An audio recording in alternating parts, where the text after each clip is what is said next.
ध्रुवील से भी बोला था, क्वाड से कंप्लेंट आई रिगार्डिंग पीडीज की। परसेंटेज का मैं बता दूं कि लास्ट ईयर आप सबको बताया गया था जो हमारा प्लान था, पक्के काम उसमें पहले उठाए गए थे। उसमें से भी जो कैच रेन वाले काम थे, वाटर हार्वेस्टिंग टूल्स थी या पॉन्ड्स थे, उनको पहले प्रायोरिटी रखी गई थी। और एस्टिमेशन भी डिले हुई, उसकी वजह से जो डिमांड थी वो नवंबर में जाके लगी बहुत लोगों की। इस बार हमने पूरी कोशिश की थी कि पहले ही प्लान अप्रूव हो जाए, जो मार्च में हो गया, और एस्टिमेशन की इंजीनियरिंग विंग को पहले ही करने की डायरेक्शन आई थी। 1 जून से सबकी डिमांड लग जाएगी और हम ऐसा नहीं करेंगे कि कुछ काम उठाएंगे कुछ नहीं उठाएंगे। बराबर 1200 काम है पूरे ब्लॉक में और 400 हमने अलग से पीएमएवाई के भी रखे हैं। वो हम 1 तारीख से बराबर सबकी डिमांड लगाएंगे ताकि वो प्रॉब्लम ना आए। तो इसके साथ मुझे लगता है कि पीडीज का जो 7 महीने हमारे पास होंगे उसमें हम पूरी कोशिश करेंगे कि 100 से 100 डेज सबको मिले।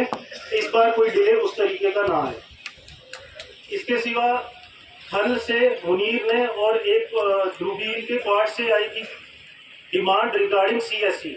वो अभी लोकेशनल प्लान बनना है, हम ये दोनों डाल देंगे। सीएससी एक स्कूल, दोनों स्कूल का था, एक मिडिल स्कूल था और एक और स्कूल का था।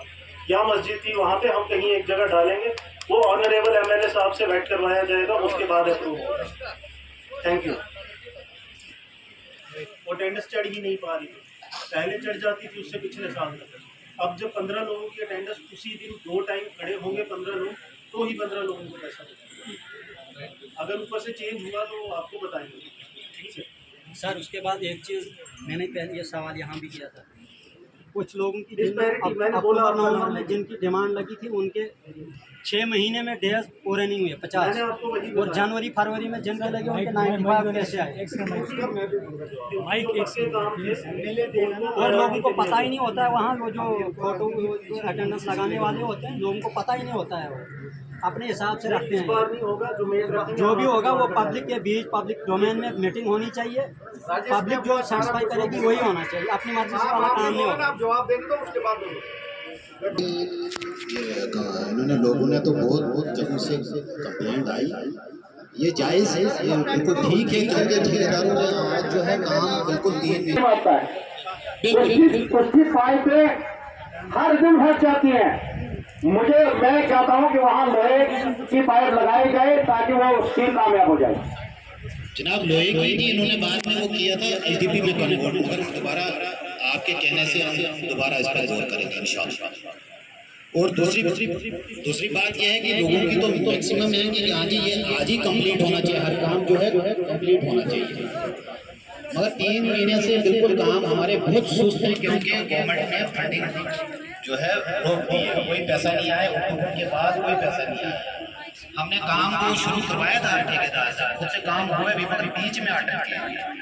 जैसे पहले होना दूरबीन से कहा उन्होंने कि हाँ जी वो किल्मा है एक जगह।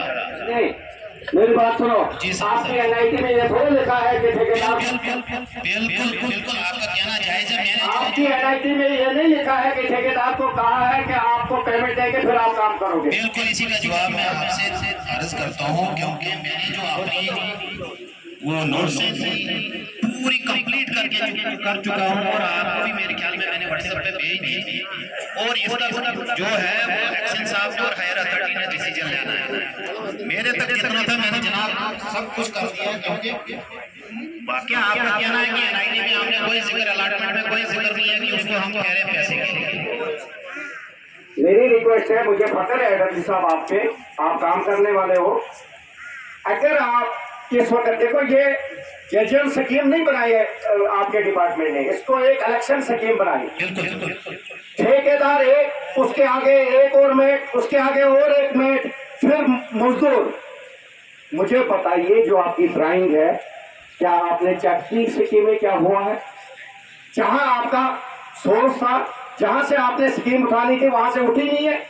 आपने 3-3 किलोमीटर दूरी से उठाई है, 3 किलोमीटर शॉर्ट है आपकी पाइपलाइन, जो चश्मे आज सूखने वाले हैं महीने के अंदर अंदर, कोई स्कीम आपकी कामयाब नहीं होगी। बिल्कुल जनाब, मैं आपसे ये रिक्वेस्ट करता हूँ, जैसे गुरीनाल में सोर्स सूख गया था, जब मुझे ये पता लगा तो मैंने इम्प्रूवमेंट अकोमोडेशन में दोबारा डाल दिया। जैसे लोही डार है, यहाँ हमारा ये ऊपर मुरमल एरिया है, धार है, ऊपर धार में भी सोर्स खत्म हो गया, उसके लिए भी मैंने सोर्स जो है ग्राउंड वाटर के ढूंढना, जो हमने जो है बोर करके हम नीचे से निकालते हैं लिफ्ट के जरिए। आपकी एक सीढ़ी की स्कीम है, बिल्कुल जनाब, उसमें टेकअप आपको 25 mm पाइप लगाइए, आगे से आपने 80 mm लगाई। नहीं सर, ये मैंने कंफर्म किया क्योंकि 75 नीचे से और आगे कंपाउंड करके 40 पे एंड किया है, 40 पे। नहीं ऐसा है, मैं दोबारा देखता हूँ, मैंने ये देख लिया क्योंकि पहले हुआ है काम तो, मगर ये 40 क्लास है। दूसरा आप अपने हायर अथॉरिटी को भी बोले और मैं भी बोलूंगा मंत्री साहब को, आप 3 महीने के बाद एक जेई चेंज कर दो। जनाब आप किससे जवाब लोगे, क्या किस जेई से जवाब लोगे कि आपने इस स्कीम पे कैसा काम करवाया? तब तक वो बोलता मैं तो हो ही नहीं, मेरी ट्रांसफर हुई, मैं तो दूसरा आ गया। अभी सर वो बेचारा वो दूसरा जेई आपका काम कराना शुरू कर देता है, तब तक वो तीसरा आ जाता है। बिल्कुल ये हम हायर अथॉरिटी से मिनिस्टर साहब से भी बात करेंगे, लेकिन आपको भी इस पर ध्यान देना चाहिए, आपको रिलीव नहीं करना चाहिए कोई। सर मुझे तो इसके बारे में पूछा नहीं, छोटा लड़का था, अच्छा था, जाता था, हर जगह जाता था, मगर उसको भी चेंज कर दिया क्योंकि उसके साहब को दक्षिण से उठा के यहाँ भेजा। वो भी मेरे ख्याल में क्या पता किसी सिफारिश से या वो, उसके लिए मैं मौजूद था हूँ सर। नहीं, सिफारिश तो मेरी होती, लेकिन वो रोहित अच्छा लड़का था, नहीं उसको भी रखना था ना, मैंने थोड़ा बोला था उसको निकालो। मैंने तो नहीं निकाला, मुझे उसके डायरेक्ट सर आज ऊपर से जाएंगे। चलो जितनी जेई आप जेईओ की कमी है आपको हम पूरी करेंगे, लेकिन मुझे काम चाहिए। Thank you sir. इसके बाद पीएम